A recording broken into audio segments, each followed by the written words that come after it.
Welcome Neogenians to Dawn of the New Earth members only video. So today it's kind of interesting because last week we talked about why matter or why mind logically cannot come from matter. That is an impossibility. And we read an article about that on mindmatters.ai. And there was a part 2. And so many of you were saying, oh, I want the part 2. I want to hear the part. So I was planning to do the part 2 this week. But the original article and the part 2 has mysteriously vanished. It's been deleted, so we couldn't do that.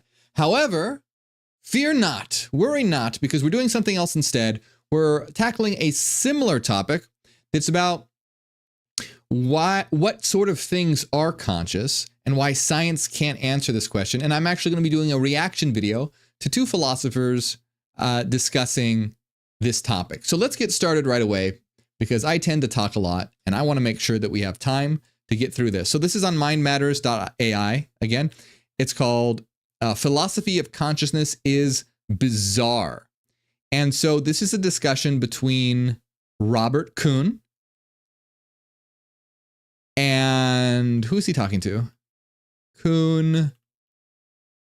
Oh God, why does he have to have such a hard name to pronounce? Schwitzgebel. Schwitzgebel. Oh man, that's going to be hard to say. What's his first name? Does he have a... Eric. Oh, I'm going to call him Eric. Okay, it's a nice name. Schwitzgebel, right? Nice, good name. Hard to say. I'm going to call him Eric. All right, because his name is Eric. So this is this discussion between Robert Kuhn and Eric Schwitzgebel. And this is on the discussion of consciousness. So let's get started.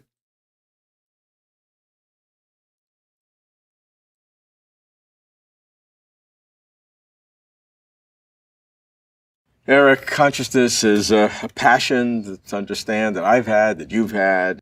And I have not watched this video yet, by the way. So this is going to be live reaction, live commentary. And we approach it philosophically, neurobiologically.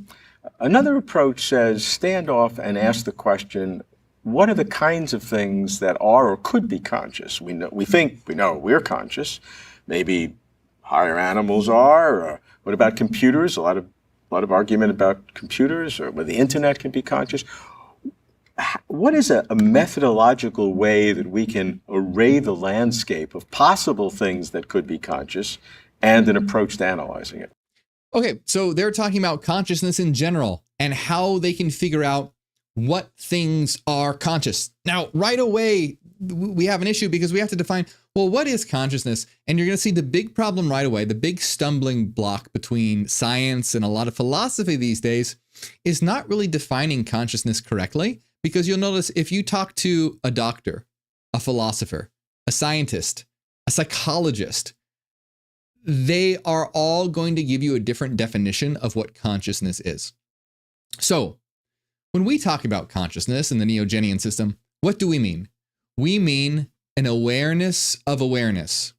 So sentience is awareness. It's just bare experience. It's the capacity to have a subjective experience. So animals, for example, are sentient.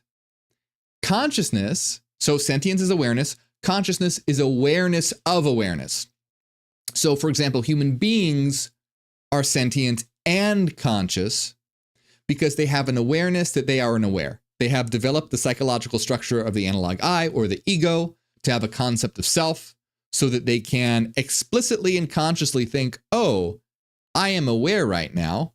And so an animal, for example, might feel hungry and has sentience.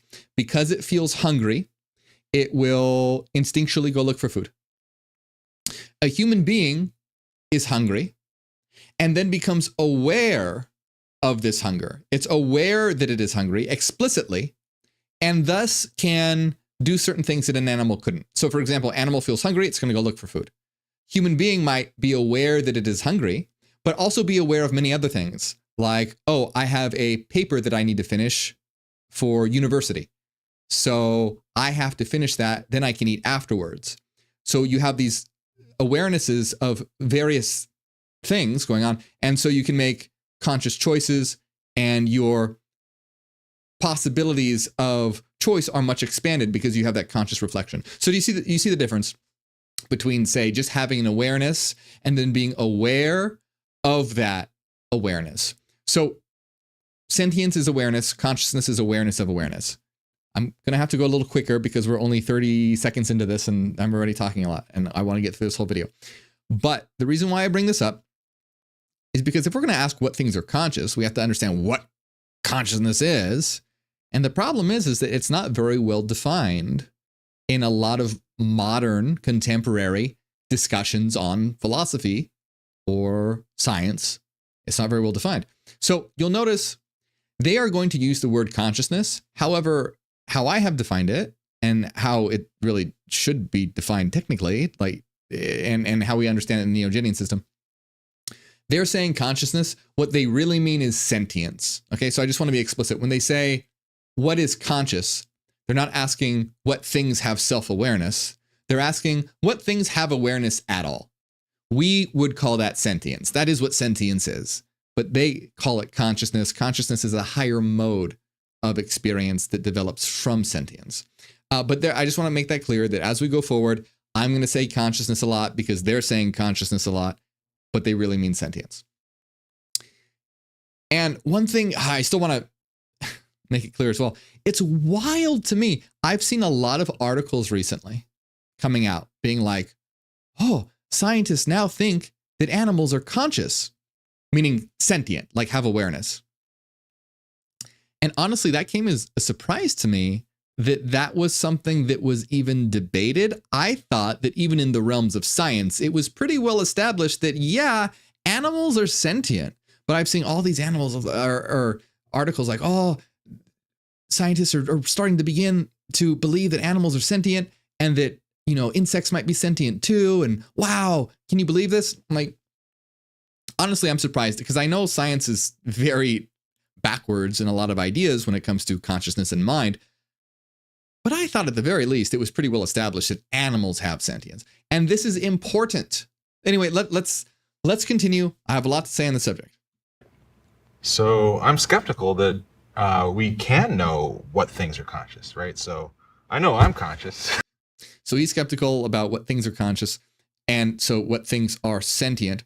Now, remember, in our system, sentience doesn't develop from the mind, or I'm sorry, sentience doesn't develop from the brain. Sentience is subjectivity. It's the ability to have subjective experience, and that is eternal. So that's what we all are. We are all beings. We are all sentient beings, meaning sentience is part of the ground of existence. Sentience is something that is eternal. It's the flip side of energy. It's the flip side of frequency. It's the flip side of structure. So since energy cannot be created or destroyed, only transformed, subjectivity cannot be created or destroyed, only transformed. And so subjectivity, sentience is eternal. So when he asks what thing, how can we know what things are conscious? Well, we'll continue, but it's important to understand in our system, sentience, consciousness is not something that develops or arises. It's ubiquitous in terms of the necessary ground of existence. Let's just continue because I have a lot to say and I'll just blabber on if I don't keep going. I'm not sure about you, though. I'm highly confident that you're conscious, right? You're a lot like me in so many different ways, right? But once we get beyond that, I feel like I start to lose my grip.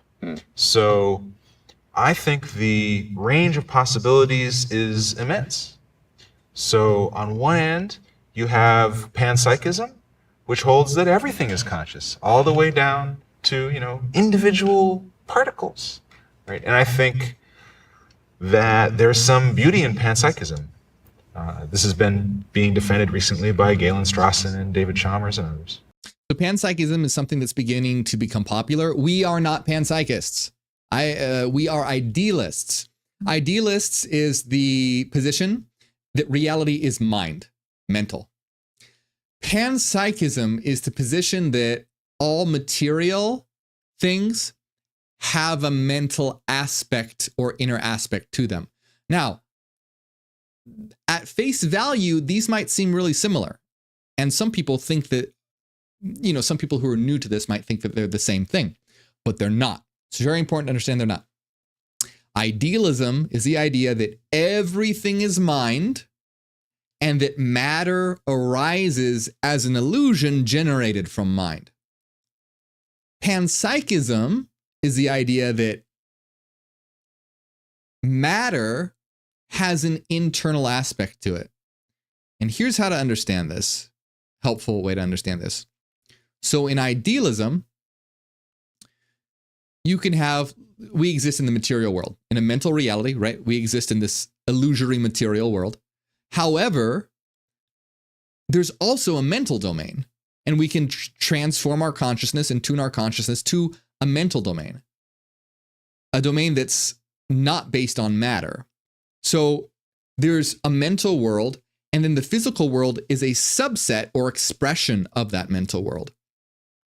Panpsychism is not the case. It's still a naturalist philosophy in that the only thing that exists is the material world. That's it, just the material world, but that matter has an inner mental aspect to it, and an interiority.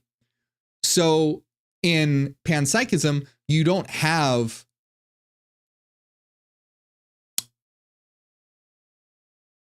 the material world is not a subset of a mental domain in panpsychism.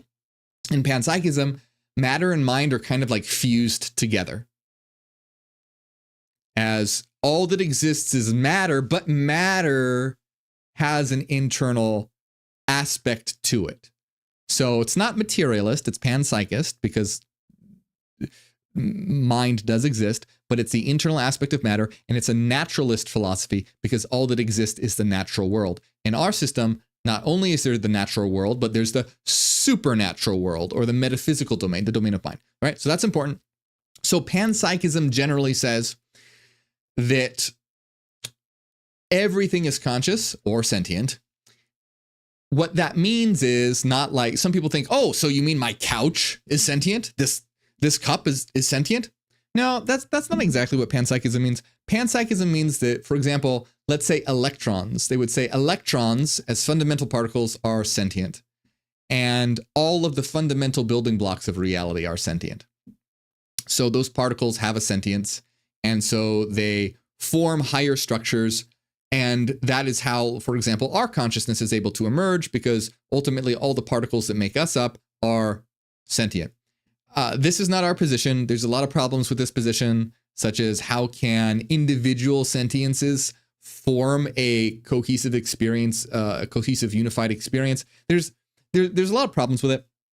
It's just not our position. Our position is a little closer to cosmopsychism. Cosmopsychism is the idea that the universe as a whole is sentient, and we are aspects of that sentient universe. But it's still a naturalist philosophy in that only only the natural world exists. So we're closer to cosmopsychism, but not, because we are an idealist system, not a panpsychist system. And in our system, individual things like electrons. So in panpsychism, you have let's say, for sake of argument, fundamental particles are sentient. They form the body, they form the brain, and then we have a sentient mind and consciousness because the individual particles that make us up are sentient and conscious. And so that emerges from that. That's not our system. Our system is that subjectivity and sentience is eternal. Your subjectivity, your sentience is eternal. And your sentience, your subjectivity interfaces with an avatar that allows you to experience the material world, which is ultimately a mental projection itself. It's like a collective dream. So your body is a collective dream body. It's a body formed by the frequencies of all minds of existence. And your consciousness isn't something that arises because electrons are sentient. It's that you are a sentient being. You are a mind. You aren't something that just because think of it in terms of panpsychism. If your body dies in panpsychism, you don't exist anymore, because you are only formed by the consciousness of the individual electrons and all the other fundamental particles that are involved in this process. Your consciousness is only formed by them and their organization. So when that organization of the brain It's still a product of the brain. It's just saying that the elements of the brain have an internal aspect to it. So when your brain decays, you're gone. You're dead. Our system, no. Subjectivity is eternal. It cannot be created or destroyed, only transformed. And I know you could argue, oh, well, that's a transformation of consciousness. But still, you lose your individual identity. You lose the construct of the self, because the particles that make you up would no longer be organized in the structure. Our system, that's not the case. When the brain decays, the interface is just broken. So you're still an eternal mind. You always exist, will always exist. You can't not exist. Sorry, but you're stuck here with us all. So that's why we need to make it a better place, because we're all in this together. But the point is that panpsychism has a lot of issues here. It's just not our position. So the point isn't to critique panpsychism really, but I just want to make it clear that's not our position. It's very different. And I just want to make that clear because a lot of people are starting to move to panpsychism, which is kind of annoying. It's a step in the right direction, but it's very annoying because it's still very much a naturalist. You should just go all the way to idealism, right? Scientists are like, oh, well, we can't explain where consciousness comes from, but all that exists is matter. What can we do? This is a logical problem. Well, let's say all matter has an inner aspect. That solves it, right? Well, no, it doesn't solve it. You're just going to realize later down the road that there's still problems in the theory. Reality is fundamentally mental. Anyway, panpsychism is not super popular, but it's growing in popularity. And I want to make it clear, though, that we're not panpsychists, because at face value, for someone not super familiar with this stuff, it might seem like it's the same thing. Oh, everything is sentient. So it's different. Okay, let's go. Let's continue. There's a lot more. Right. On the other end, you have a view on which maybe only human beings are conscious, or maybe only human beings in their more reflective moments, right? So right, when maybe in those self-reflective moments when you're thinking, here's the visual experience I'm having, then you're conscious, right? But if you just go through your day not reflecting and just spontaneously responding, maybe you're not conscious. This is very ill-defined. They haven't defined consciousness at all. First, they are conflating sentience and consciousness and switching between the two definitions. And so it's making the conclusions incomprehensible. You see, first he's talking about, are electrons sentient? Or he's using the word consciousness, though. Are electrons conscious? And by that, he means sentience. Because I highly doubt that he believes that electrons are literally self-aware. I think that he means that would be a very odd position to have. So it's very likely that he means sentience, like most people mean, that there's just an inner experience that is associated with, an electron's not like, oh, I realize I'm an electron and I'm going to reflect upon my urges to be attracted to protons. It's a really sexy looking proton over there. I'm going to go over to that proton. I highly doubt that's this person's position. So he's using sentience to say that, perhaps electrons are sentient. But then he's switching and saying, well, maybe only humans are conscious. And maybe they're only conscious when they are being self-reflective. See, now he's being self-reflection into it, because he's saying, because there's all these times when humans behave unconsciously. So this is a better definition of consciousness, but that's not what he was referring to a moment ago. Now he's saying, and I know he's providing different perspectives, but you gotta use different words then.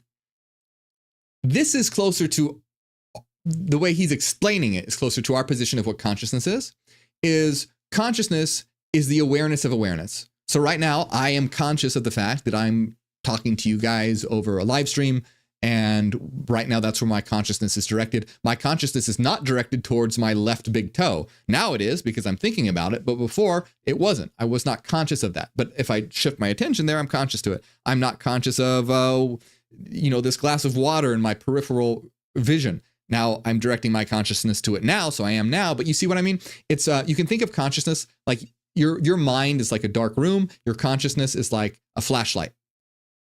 And you're shining, really your ego is like the flashlight, the eye. There's nothing wrong with the ego. The ego is your center of your field of consciousness, and it's directing the focus, directing the perspective. So one can operate unconsciously, though. There are plenty of unconscious things occurring right now. When you're going about your day-to-day activities, you're not conscious of your breathing. You're just unconsciously doing that. But you can be conscious of it. You can focus on it and focus on your breathing if you're meditating or whatever, want to relax. Let's say someone who plays the piano, an expert pianist will play the piano unconsciously. They've practiced so much that they've embedded it in their unconscious. And so they can just sit in front of a piano and they just play it. They're not thinking about I have to push this key, then this key comes. No, they've done it so much that they just unconsciously play it. But you'll notice that does not mean that one is not sentient. Unconscious is not the same as not being sentient. Unconscious just means not being tuned to. So, for example, even though the cup in the corner of my peripheral vision, before I started focusing on it, but even though it's not in my conscious awareness, it's still in my field of awareness. Like visually speaking, I am still having the input of that cup, even though I'm not consciously focused on it. So it's part of my awareness, even though it's not in my consciousness field, it's in my field of just sentient experience, even though I'm not focusing on it. So someone who behaves unconsciously, like you're playing the piano, or for example, if you're driving and let's say you're driving to work and you drive to work over and over and over and over and over every day, right? So you drive to work and say your mind wanders and you're thinking about what you're going to have for dinner, what you're going to do after work, what you're going to go buy when you go shopping, or if you're going to go to dinner. And suddenly you realize, suddenly you pull up to work and you're like, oh, wow, I don't even really remember the whole trip. I just kind of was daydreaming the whole time and was unconsciously stopping at red lights, making left turns, but you've just done it so much that you don't have to think about it. It becomes automatic. But it doesn't mean that you're not sentient. If at any moment you could have switched your consciousness from thinking about what you're going to, buy at Taco Bell to a pedestrian crossing the street or something. So you can see in the beginning, he's talking about sentience with regard to electrons. Now he's switching. This is why consciousness is it's such a problem in today's academic circles in philosophy, which is such a weird thing that it's so ill-defined in philosophy, because you'd think philosophers would define it better, especially if they're doing philosophy and consciousness. So in philosophy and science, consciousness is very ill-defined. So this is the problem that we get already. We've barely even started. I need to go through this faster. But you can see that at the beginning here, because of the confusion of definitions, it's going to make it very hard. I haven't seen this video before, so I don't know what conclusions they're going to come to, but it's going to make it very hard to come to any kind of conclusion when you haven't really even defined consciousness and you're flip-flopping between the definition. During some of that period, right? So there's the distracted driver case, right? You're driving down the freeway, you're thinking about such and such, right? You get there, you don't even remember that you were even driving. So Look at what I tell you. you might not have been conscious of the road at that time, right? Maybe you had a stream of thoughts, or maybe not. But you're still sentient. It doesn't matter that you're not consciously aware that you are aware. You're still aware. And this is the problem when it comes to, like animals and whatnot. People will be like, oh, animals aren't conscious. We can treat them like shit. No, that's horrible. Because even though some animals are conscious, like higher apes can exhibit actual self-awareness. But animals are sentient, which means they can feel pain. They can feel emotions. They can feel pleasure. They can feel happiness. They can feel excitement. They are very much aware. They just don't have an explicit sense of self. That's why a dog barks at itself in the mirror, because it hasn't really developed a very well-defined concept of I. Animals can start to, and it's actually, that's why it's very helpful for animals to be around humans, because humans start to develop their sense of self. How? Well, for example, giving them a name. You give them a name, this starts to carve out their consciousness a little bit. Of course, it's mostly going to be, for most animals, they're just going to associate some sound with attention. But other animals, as they get exposed to being associated with a name, being treated in a certain way, getting excited for their owner to come home or something like that, it starts, their awareness starts to develop a little bit. Their anticipation of the future starts to develop a little bit. These are all things that we haven't studied very well or researched very well, so we don't know like exactly how this occurs. But this is a topic that very much we need to put into neogenian research in the development of consciousness and self-awareness in animals. But animals are sentient. So it doesn't mean we can treat them like shit. They're not just robots that have no feeling. That's what Descartes thought, by the way. Descartes' a great philosopher. I like Descartes. But this is one of the things that he was very wrong about. Descartes believed that animals were not sentient, that they were just like robots, basically, machines. And he said something along the lines of, like, the yelp of a dog when it gets hurt, and I'm paraphrasing, is the same thing as the sound of gears grinding. And he was using an analogy. He didn't mean literally, of course. What he meant was, when an animal yelps, it's not because it's feeling pain. It's because it's an expression of damage. Sort of like if you have a machine and there are gears turning and you jab something into the gears. Well, it's gonna make a grinding noise because it's not operating properly. So Descartes was basically saying when animals yelp, it's not because they're feeling pain. That is just a thing that occurs when damage happens. Of course, that's not true. Animals are sentient and they feel pain. But you see the problem that will arise if you assume that they don't. And this has contributed to our very poor treatment of animals throughout history. And, this is one reason why I'm vegan, is to reduce unnecessary suffering from animals. And people don't understand how terrible animals have it, especially when you realize that we're all eternal minds. We're all Zetas. And so, you were very much an animal in a past life, very likely. And would you want to be localized? You could very much feel pain and emotions. Would you want to localize in a world where humans are treating you nicely and befriending you and feeding you and giving you a good life? Or do you want to live a life where you're basically being tortured in the slaughterhouse, pumped up full of, things to make you fatter? So for chickens, they pump them up that they're so fat that their legs break. They remove their beaks. They cut off the chickens' beaks because the chickens get so stressed out that they peck themselves to death. So they cut off their beaks so they can't peck themselves to death. Their legs are broken because they're so fat that they can't support their own weight. And then they kill them. And after they kill them, they throw them into boiling water to get their feathers off. Now, granted, they're dead at this point, but some of them don't die all the way, so they get boiled alive. People don't realize how badly animals are treated. And a lot of it stems from this old way of thinking that, animals aren't sentient. They can't feel pain. It doesn't matter. Of course it does. Of course it does. Right. It's possible that during some of those moments, it's entirely blank. I don't know that I could rule that out entirely.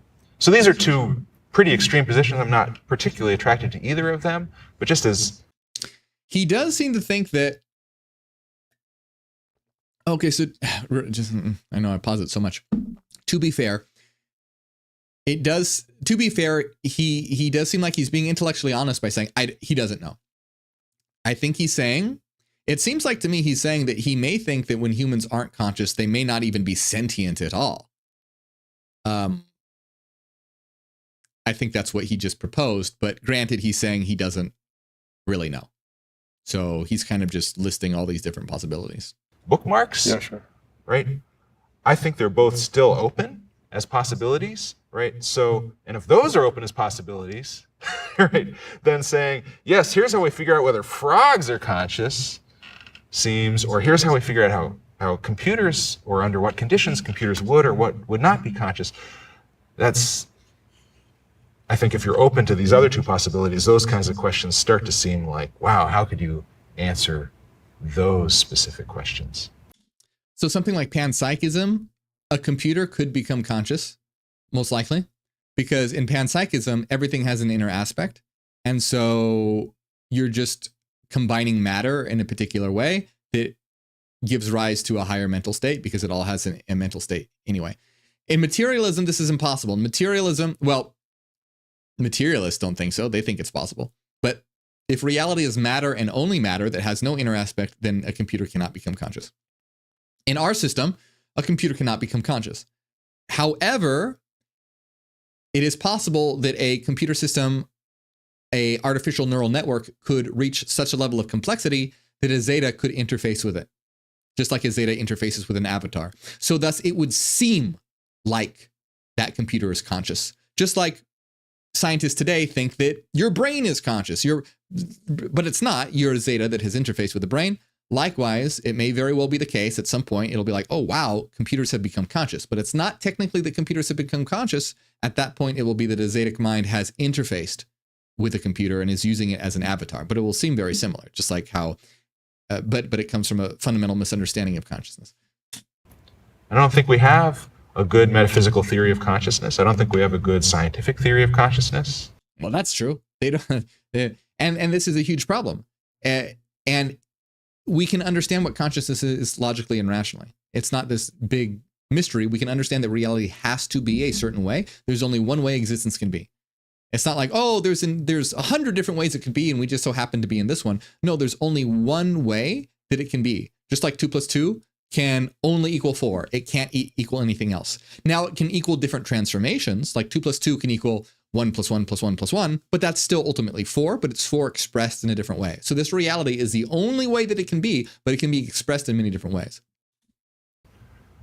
And without them, we can't address questions like whether a computer is conscious or whether... Could be, yeah. Yeah, right. Or whether a frog is conscious. So in our system, it comes down to the only thing that are conscious are Zetas or sentient. I'm using the word loosely because they're using the word loosely. Sentient is more accurate. The only thing that is sentient and conscious, or conscious, either way, doesn't matter. The only thing that are Zetas. That's it. Souls, minds. That's it. Nothing else. There are avatars that can host that consciousness or that sentience. So a frog, whether a frog is sentient or not, isn't depend. The body itself is not sentient. The frog is not a sentient item. Just like your body is not sentient. You as a soul, as a mind, as a Zeta are sentient, and you interface with the body. The frog as an avatar itself has no sentience. A Zeta will interface with that frog. So in our system, whether a thing exhibits consciousness or sentience or not is a question of what avatars are complex enough to host a Zetic interface. So at what level? Well, we can tell just based on observation. We know humans are, because humans exhibit all these traits that consciousness is necessary for. We know animals are, because animals exhibit sentient behavior. Now, when we start to get lower and lower and lower and lower, the question becomes, what is necessary to host a Zetic interface? And we don't know 100% for sure what that is. That's an area of study that we need to develop and research. At what level, what is necessary to host a Zetic interface? Does it have to do with, DNA? What exactly is it that allows an interface to occur? And so we don't know with 100% certainty what level of complexity an avatar is. So let's take plants, for example. I believe that it is likely plants are sentient because they host a Zetic link in some way. I believe that. Now, do I know that that is true? No. And our system doesn't demand that that be true. It is possible. So we'd also have to understand, because plants introduce a number of issues, for example. So let's say you have a plant and you can take clippings of a plant, right? So you have one big plant, you can take a clipping of it and put it in water and it'll grow. And you can take a bunch of clippings from the plant and they'll all grow. Well, what's really happening here? If you say that there's only one zeta associated with that plant, well, then what happens when you clip it and is that one zeta still associated with all the clippings of that plant? Possibly. Or is it a plant actually a host of zetas linked to it, a multiplicity of zetas and do plants work together in more of like an unconscious democracy sort of way, where it's a collective of unconscious zetas where a certain action wins out. I mean, that's also possible, but it's also possible that plants are, rather than being sentient, that they are extremely advanced thought forms, meaning that they exhibit qualities that seem like sentience because they are controlled by the Zetic collective, because they are composed of the frequencies of all minds in existence that have created a very advanced frequency function that gets expressed as the space-time function as the plant. So anyway, I want to continue this. Long story short, what I'm trying to get across is that in our system, the only thing that are sentient and conscious are zetas, subject minds. What we need to do is figure out what is it about avatars that allow for that interface to occur that will allow us to determine what thing in the holos is having a sentient experience. Is a dog having a sentient experience? Extremely likely. Are humans having a sentient experience? Yes, they're exhibiting higher reasoning, which requires a conscious mind to be able to engage in higher reasoning. But when we get lower and lower, it's still very likely that that sentience is being experienced through these avatars. But we have to figure out exactly through what mechanism that is occurring. So and that'll be very interesting. Perhaps at some point it'll have to do with us creating a neural network that allows for a Zetic interface, and we'll realize, oh wow, when we have organized information in this particular way with these particular, let's say, sensory inputs, a Zetic link is able to be established. We don't know. It's unknown. But yeah, so let's continue. And in order to develop a good scientific or philosophical theory of consciousness, it seems like we need to make assumptions about whether a computer would be conscious if designed in the right way, or whether a frog is conscious. So I'm inclined to think that you've got kind of a tight little circle here, right? In order to evaluate one of those questions, you need a theory of consciousness. In order to develop a theory of consciousness, you have to make presuppositions about how to answer those questions. Now, maybe we can break out of this circle eventually. But see, this is the problem with this sort of philosophy is this. See, it's not a rationalist philosophy. So since it's not a rationalist philosophy, it sounds like an empirical philosophy here. You're basically just guessing. That's why he's saying, oh, well, we have to make assumptions. Like, well, maybe panpsychism is true and electrons are sentient. Let's guess that that's true and see what kind of model of reality we can create from that. Oh, maybe not. Maybe the whole universe is sentient. Let's guess that that's true and make a model about that. Well, maybe that's not true. Maybe only humans are conscious. Let's make a model about that. Well, maybe so there's just all this guesswork That's why he's saying that you need these presuppositions. In rationalism, that's not the case, because rationalism, we have a firm ground. Like in neogenesis, we get to that ground of reason. We know that reason must be true. So we know that anything that logically conflicts with reason can't be true. So that's how we know, for example, that materialism is false, because we know logically mind cannot come from matter. It's literally a logical impossibility. So we can rule that out. And so we can start from the ground of reason and build up from there. And we know that subjectivity has to be eternal. It has to be, it's not something that there's no way to create, there's no logical way to create sentience. There's no logical way to create subjectivity. It's an eternal necessary factor of reality. And we can come to these conclusions rationally. So you see, we have a basis to build on. That's what neogenesis is all about. It's about finding that firm basis. Scientists and empirical philosophers, they don't have that basis. They don't have any litmus test. They have no ruler to gauge their theories against. So they just guess. Maybe reality is like this. Well, maybe it's like this, or maybe it's like this. Who knows? But we know that how reality is has to comport with reason. So we can discard anything that is contrary to reason, such as materialism. And we can build from a foundation of reason to come to firm conclusions through logical deductions on how reality must be. Now, there's a lot of details to figure out. Like I said, at what level of complexity does an avatar need to be at to establish a Zetic link? We don't know. We need to figure that out. But what we do know is what things are conscious. What things are conscious? Zetas. That's it. Not computers, not brains. Zetas, souls, minds. Avatars allow that to be expressed in the holos. But I don't think we're very close right now to breaking out of that circle. So I'm pretty pessimistic about our ability to come up with really good answers to these questions now. Take a specific entity, computer. I was just noticing all the pretty crystals in the background. Are those geodes? What are those? I like those. Is one that is popular today, that among many people, it seems intuitively obvious that eventually we will create a computer that will be conscious. And see, that's such a...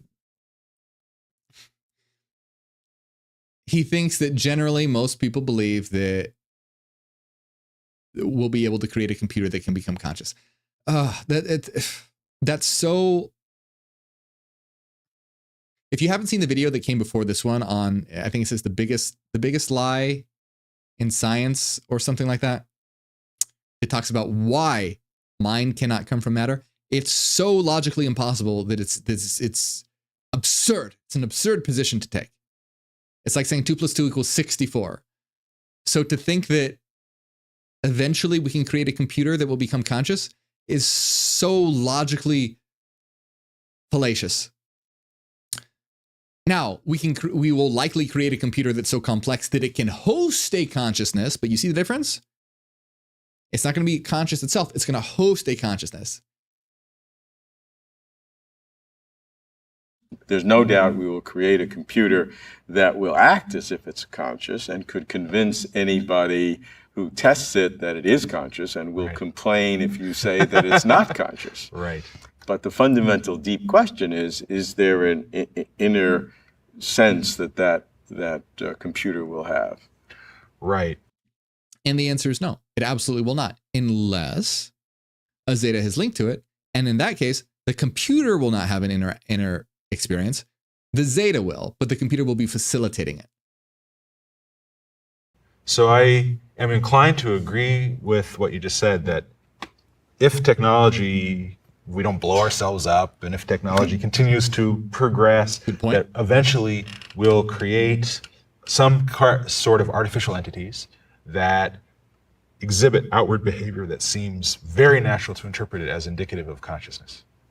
Now, my inclinations are skeptical, so I'm not entirely sure whether we should say such a thing would be conscious.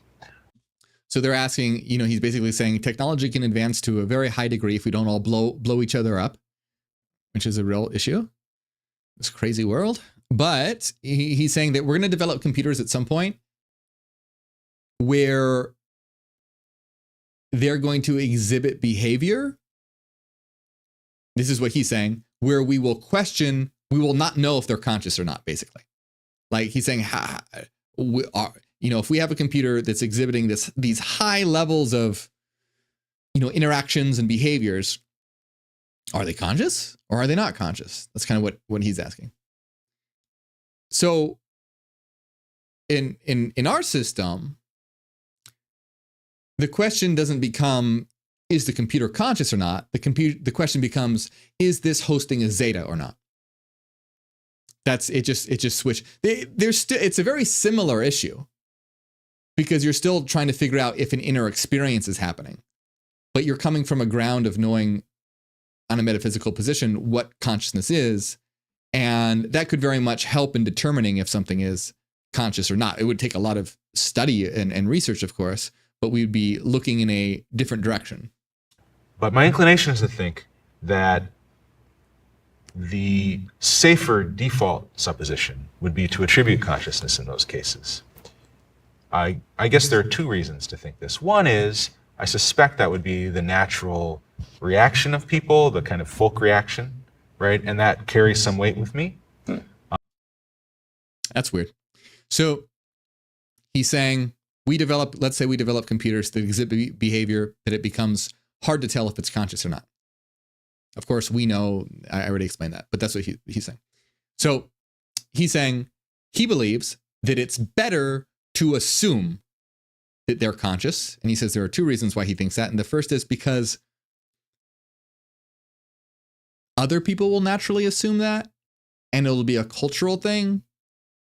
And so I guess he's basing it on a cultural reason. It'll be more like culturally acceptable or something. Anyway, let's continue see what the second reason is. Although I also think that folk reactions and folk opinion can be very wrong.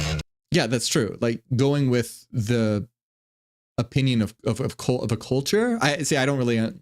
That's a weird.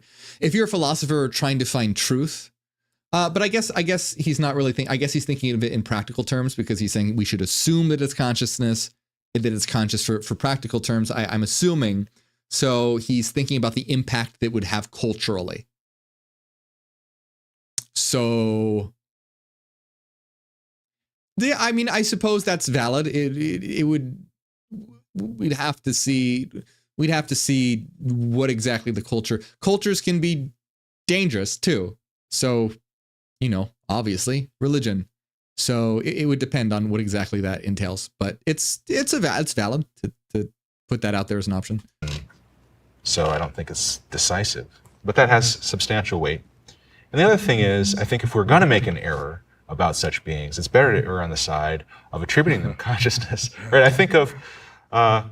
So with this, he's saying he believes that it's better to err on the side of thinking that it has consciousness. Now I'm going to guess at what his reasoning is here. I'm guessing it's because, let's say that we believe computers are not conscious, but they actually are, but we believe that they're not.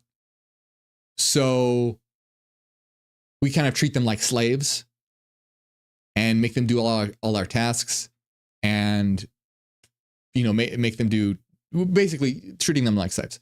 And so from the side of sentience and consciousness, they're going to be having a very negative experience. And of course, that would be very unethical if they were actually conscious. It's kind of like the Descartes idea of, animals don't have any interior aspect, so it doesn't matter. Descartes did a lot of experiments with animals, so it doesn't matter how we treat them because they have no inner aspect. So we can treat them like shit and it's fine because they're just like robots. So he's basically saying we should err on the side of caution when it comes to computers when it gets to that level. Because what if they are conscious and we're treating them terrible like Descartes treated animals terribly? So that's a very interesting perspective to have, and it's a very valid perspective to have. Our focus would just be we would have a very similar train of thought. The focus is just different. It's not on is this conscious or not. It's is this hosting a Zeta or not? So we may want to err on the side of caution that it is hosting a Zeta. For example, So if computers get to a level of complexity where it's like, wow, this is really hard to tell what's going on here, then an option would be to err on the side of caution that it's hosting a Zeta. Now, this is why we need more research in like meta-rationalism and the Neogenian understanding of reality, because there might be ways to tell for sure if there is a Zeta link if we're dealing with computers, because now we're getting into the level of higher reasoning. Like, for example, we know that human beings are sentient and have a Zetic link, not just on empirical observation, but because they are engaged in higher reasoning that the brain simply cannot account for, which a lot of neurosurgeons and neuroscientists have come to this conclusion. Like Michael Egnor came to this conclusion by saying, things like mathematics and whatnot might be facilitated by the brain, but isn't generated by the brain. Something else is required for that. So we would have to see, because right now computer AI, it doesn't act on reasoning. It's not reasoning. It's just following patterns in a very advanced way. It's not actually thinking things over. It's just following an algorithm. Human beings are actually engaged in conscious self-reflection, which is a highly advanced form of sentience. So I'm not saying that is for sure a way that we could tell. I'm just giving that as an example of it may be possible that we could develop some way of knowing, but that would require a lot more research into Neogenian systems, meta-rationalism, etc., to be able to figure out what that is. Just like we have to figure out at what level of complexity is needed for a Zetic interface. Same sort of thing is, can we develop some way of knowing if there is sentience or not? But anyway, I think erring on the side of caution is reasonable if something is exhibiting an extremely advanced form of behavior, some advanced behaviors that seem like, wow, this seems like it's going beyond the code. See, that would be an example. If a computer is exhibiting something that is beyond what the code can account for, now it's likely that a Zetic link is involved, because a human being exhibits behavior beyond what a brain can account for. So if a computer is exhibiting behavior that seems like, whoa, this might be going beyond its programming, then this thing might be hosting a Zetic interface here. And so, and I've talked about this before, is that I do believe that we're building our future avatars, in that we will, because these are very primitive, So I believe that at some point we will be localizing in avatars that our previous selves as human avatars have created. Potentially artificial neural networks in the form of AI structures could be the beginning of that. It would be a moral horror to say, well, we don't know whether machines are conscious. We're going to treat them as non-conscious, and so we can enslave them, right? And then it turns out really metaphysically, or at the root, they really are conscious. That would be horrible, right? Yeah, so I agree. That's a very ethical position to take. We just need to make sure that we would have to see at what level, because right now there is no way that it's ridiculous. It's highly unlikely that any AI that we have right now is conscious. It's not exhibiting any kind of higher reasoning. It's not exhibiting anything other than its programming. That's it. And it's very good at what it does, but it's not even artificial general intelligence. It's a language model. And so it's basically like a predictive model, in that it's not really reasoning about things. It's predicting what patterns it thinks will come next. And it's not like when you say it thinks will come next, it's not like it's actually thinking. It's just pattern matching based on the training data that it has received.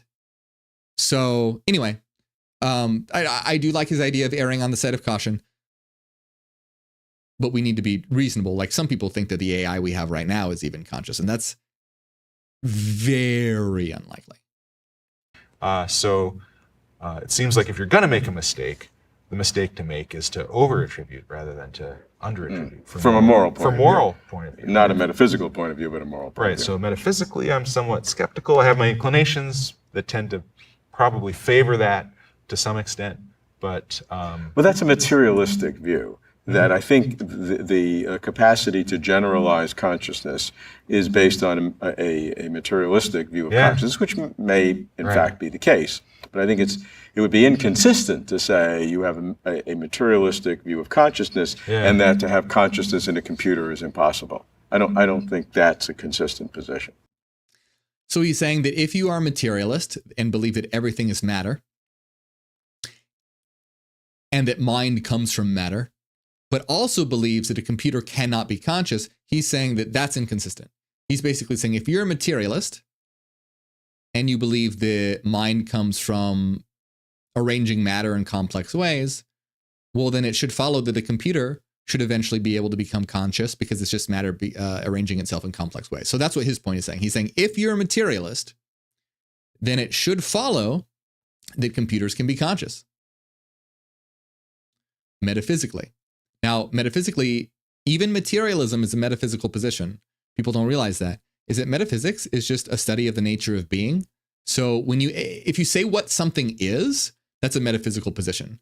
If you say everything is matter, that's a metaphysical position. That doesn't mean that there's a spiritual or immaterial element to existence. It means that you're making a statement about what existence is. Now you're in the realm of philosophy and metaphysics, not science anymore. But anyway, let's continue. Right, so it might partly depend on what a computer is, right? So you might think, well, it's impossible to have consciousness in silicon chips arranged in a certain way. Possible. But if by computer, you just mean some sort of artificial human construction. Exactly. So that you could even have maybe an artificial biological construction. Sure. Then it seems very natural to think that materialism is going to lead you to attributing consciousness.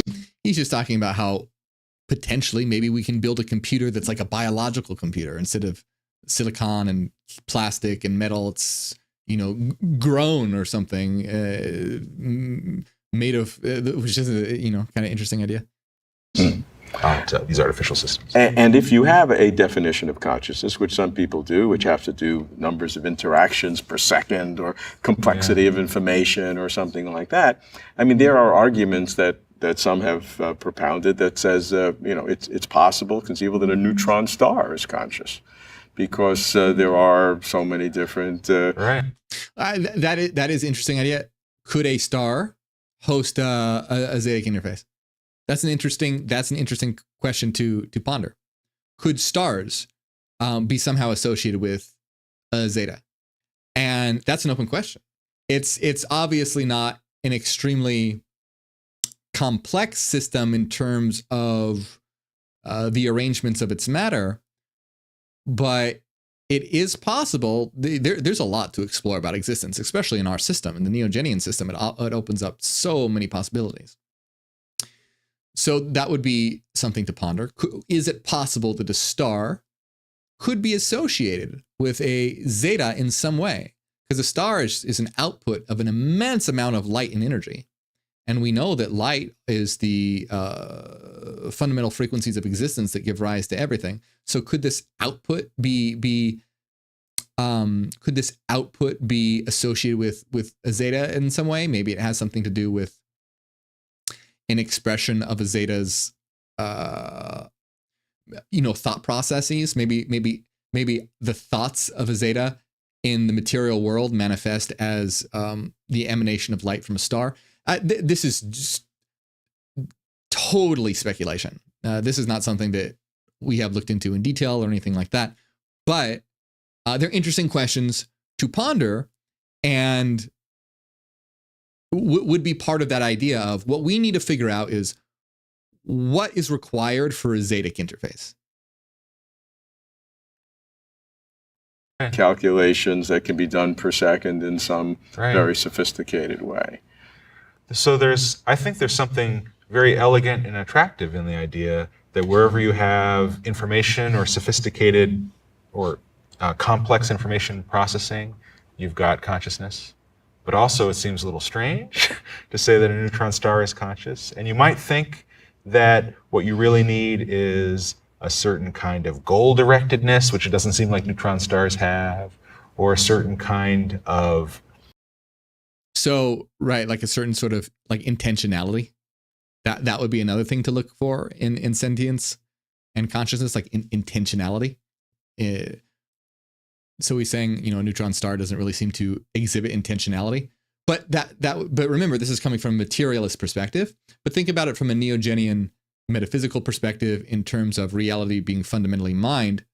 It might be the case that the intentionality is a mind processing information, and the star's light is just the output of that. Kind of, I'm trying to think of an example, like exhaust from a car. That's not a great example, but just like the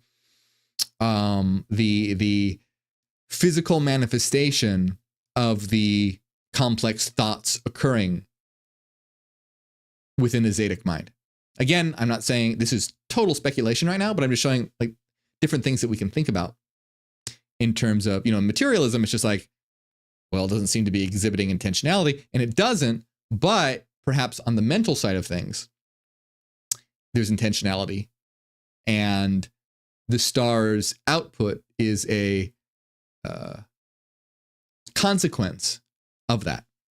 Again, I just want to be clear. This is all extremely speculative, just interesting things to think about. And okay, let's continue. Way that it's structured or hung together that a neutron star doesn't have. And maybe that's true. So I think that I'm inclined to think that it's hasty to say consciousness, information, neutron stars, right? But I also think that it's hasty to dismiss that because probably something is true about consciousness that seems strange. I mean, I think pretty much when you look... at least he seems very open-minded and open to possibilities, which is nice. Look at the history of views about the metaphysics of consciousness. Every single view in the history of the philosophy of mind is bizarre. It's got some bizarre inclinations. I mean, you look at Descartes was bizarre. He thought dogs didn't have conscious experience, right? So, yeah, he didn't think dogs had conscious experience. Yeah. Some people think dualism is intuitive, but any person who's worked out a detailed dualist view ends up with bizarre implications. Materialism has bizarre... Well, see, yeah, dualism is false because we know that the mind-matter interaction is possible. This is the problem of substance dualism. Dualism is the idea that mind and matter both exist. Not that matter is a product of mind, but there's really two different things. Like there's a world of matter that's independent and a world of mind that's independent, and they interact somehow. That's the Cartesian view. Descartes put forth this idea. It's a dualistic view. This is not our position. And again, we can know this position, like we know materialism is false because we know logically mind cannot come from matter. We know it's impossible. Logically, this is our foundation of reason, so we can get rid of that. We know it's not true. Dualism, the idea that mind and matter exist independently but interact somehow, we also know that that's logically impossible because if two things are distinct in every single way and share no common property whatsoever, then there's no logical way for them to interact. There's no bridge or link that could occur because there's no way for them to interact if they are 100% fundamentally different in every way and share no common properties. Now, our position, idealism, has none of these issues because reality is fundamentally mind. Matter arises from mind as an expression of it. It's mathematics.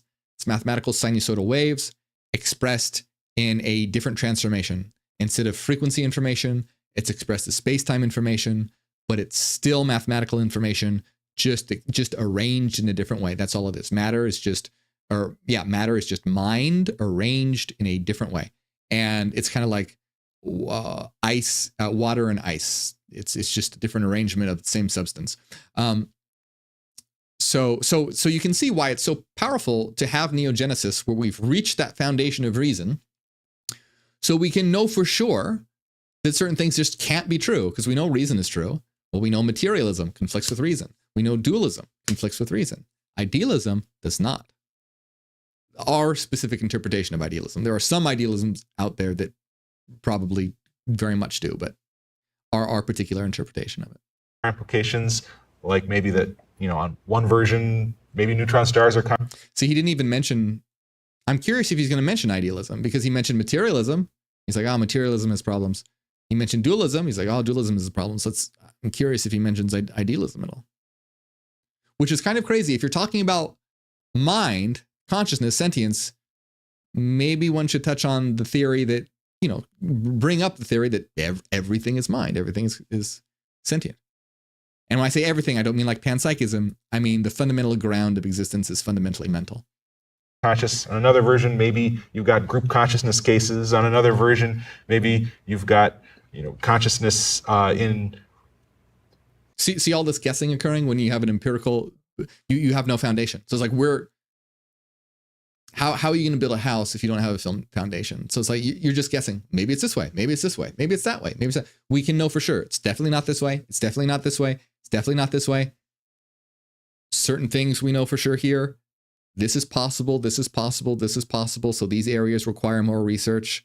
So we're very directed. We know where to focus on because we have that foundation that is what allows us to know what areas to look into.